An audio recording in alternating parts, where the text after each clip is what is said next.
Yok. Koca götürüp camana. Ama böyle demek olsun bende de az birazın yaxşı olanlarını salma.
Cavan idim, öz yerimde sultan idim, han idim, atanın, ananın yadigarıydım ama dağ sendelinden yaman kocalık. Kocaya o sarsız diyorlar. Dedim, ağlım kesmedi senin bu sözü var ama beni şovga getirdin, kulağız gider.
İnanmaram, üzüla diyarım, hiç utanmaram.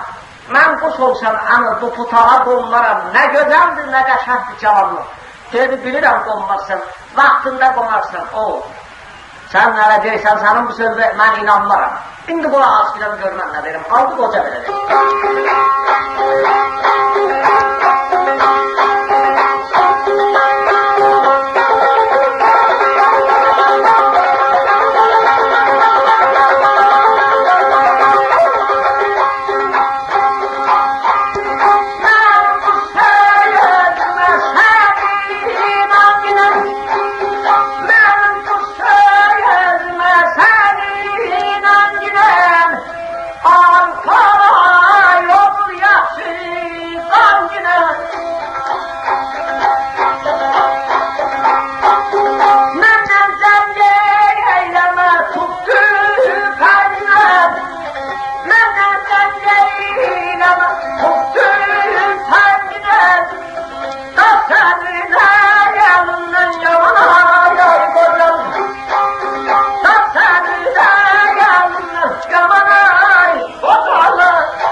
İnancının, arif ol, oğul, yaxşı qan ginen, mənlə cəng eyləmə top tüfən ginen, dağ sənlərindən yaman qocalıq, dağ çəkəcəksən qocalığın əlindən, birdən narahat olma ginen, belə adı avaz elə ginen, gərdəmi çək ginen, qəddü düzət ginen, niyə o cür özü narahat eləmişsən? Bura asker, allı cavab elədir.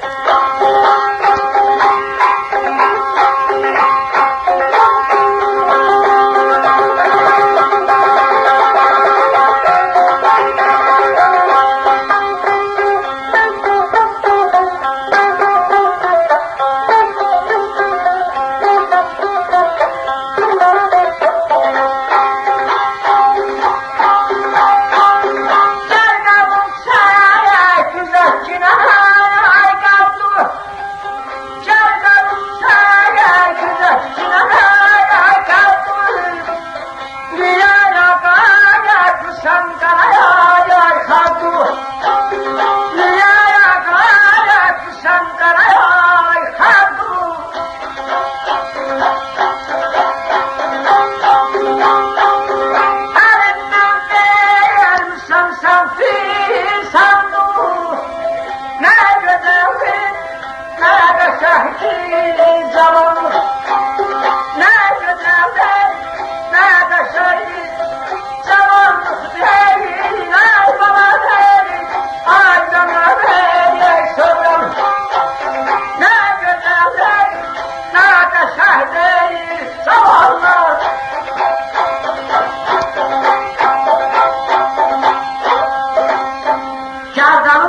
Düzelttiren kattığı, niye ağlatmışsan kara kattığı, elinden verirsen sen filsandığı, ne güzeldi, ne kaşaktı cavanlık.